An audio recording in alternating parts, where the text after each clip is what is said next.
In the coach's file, I'm Tim Kearns. With you today is Kim Patience, Athletic Director at Gloucester High School. Kim, welcome back once again to MSO. Thank you for having me. Beginning of another school year, we're a month into it. Where's Gloucester stand?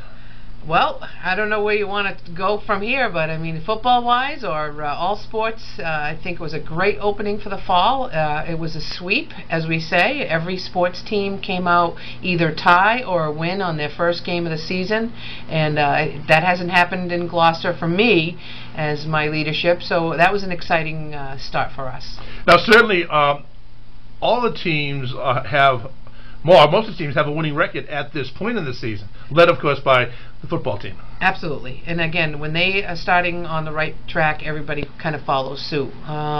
We're having a great fall. Everybody's trying to work out their kinks. I know the boys soccer program is starting to work out their kinks and get back on the winning track. But again, girls soccer is off to a huge start. Some great wins at home and on the road. Field hockey also, we were 3-0-1 and just lost 2 in a row last week. So, but we're still in the hunt there. So everybody's cross country is following suit, 2 wins in a row for them. So golf, boys golf team, doing fantastic.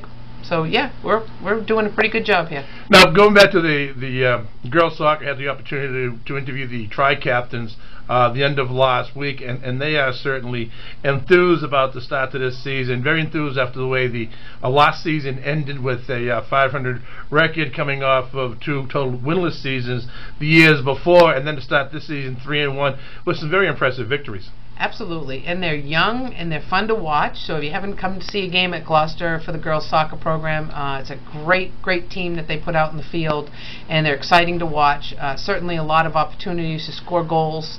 I just saw their last game, and boy, there must have been 15-20 shots on goal, just missing the post or just missing the net. So they're exciting to watch, and yeah, they're the team that's going to come through the ranks. They're young and they're good, and they have nothing to lose. You know? Now, certainly they have a very young coach that's bringing a lot of enthusiasm. Want to talk about Beth? On the girls are Alex White. Alex White. Yeah, and she's a Linfield player herself. Very talented athlete herself on the field. She was a high scorer for her school system in the Linfield program. She came to us by kind of an accident. We had an opening of the position, and we were getting pretty slim to none pickings for a position opening. And one of our players' moms met Allie at some indoor soccer program and knew her throughout the girls soccer program. So she mentioned it to her, and all of a sudden application came on my desk, an interview, and we were ready to hire her because just of her experience of her playing time herself. Now, James Cook has stepped aside this year as the boys varsity coach. I want to introduce for our listeners the new boys coach. The new boys coach is Art Sims. He's from Swampscott. He actually coached the Swampscott boys varsity last year and stepped down from that position at Swampscott, didn't reapply. We were able to give him an interview, and seemed that he was very much on his mark for the game as far as his knowledge of the sport. He's very involved at the youth levels, has all his coaching certifications, and we were interested in taking him in on board, and for his leadership and for his experience and you know, his calmness to the boys soccer program.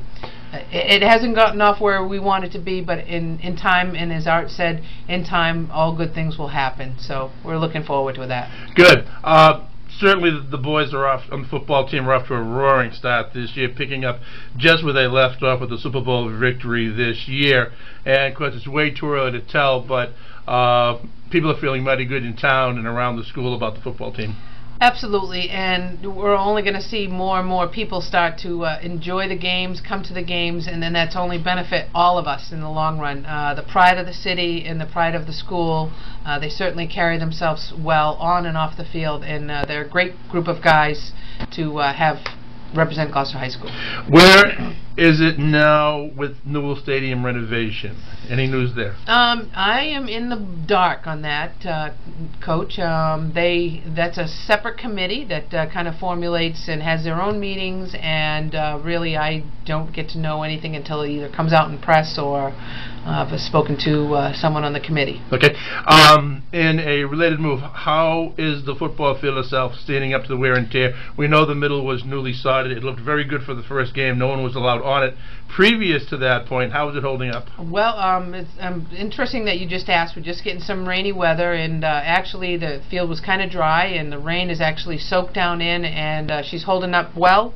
And I got permission for having the soccer game on it tonight, which is a rainy night. It doesn't show any signs of puddling or any signs of wear and tear. So right now, it's in great shape, and having football on the road a little bit is also helpful. And as long as we can dry out by Friday night, I think we'll be good for the Beverly-Gloucester game. Well, Coach, obviously things are starting off well this fall because there's a big smile on your face and there's no sweat on your brow, so I'm going to take that as a good sign. Absolutely. The phone still rings and the emails still come, but we're still running on a good tank right now. Great. Ken, thanks much for your time, and we'll catch up with you later in the season. Thanks for having me, Tim. Okay. For MSO Web Radio, I'm Tim Kearns, and this has been brought to you by Big Jim's Auto Body, 19 Creek Street in Beverly.